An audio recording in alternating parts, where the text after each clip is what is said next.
Welcome back to the channel, everyone. Today we're taking a deep dive into one of the most elegant yet underrated American Grand Tourers of the 1960s, the 1964 Studebaker Gran Turismo Hawk.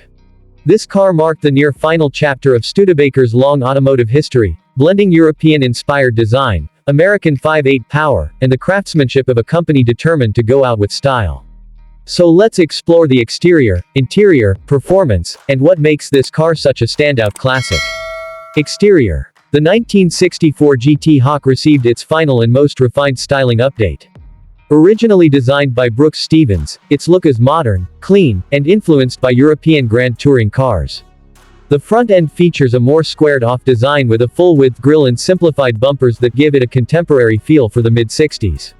The long, sleek body lines flow smoothly from front to back, and the subtle rear fins serve as a respectful nod to the earlier Hawk models without appearing outdated.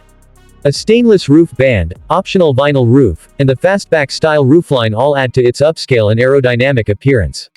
The rear is clean and flat, with neatly integrated tail lamps and minimal chrome, making this final version one of the most refined Hawks Studebaker ever produced. Interior. Inside, the Studebaker GT Hawk aims straight for luxury and sophistication. The interior has a strong European influence, especially from Mercedes-Benz. The dashboard features a padded panel with round, aircraft-style gauges that include the speedometer, fuel, temperature, and amp indicators. Some models even came with a tachometer. Chrome dash details, optional woodgrain trim, and a sporty deep dish steering wheel reinforce the Grand Touring feel.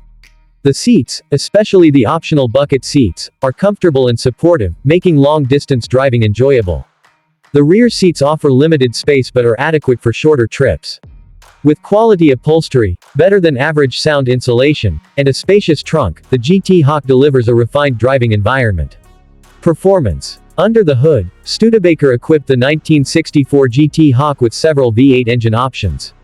The base engine was the 289 cubic inch V8 producing about 210 horsepower with a 2-barrel carburetor and around 225 horsepower with the 4-barrel version.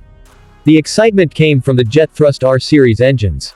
The R1 was a naturally aspirated 289 V8 making about 240 horsepower, while the R2 version featured a Paxton supercharger and produced around 289 horsepower.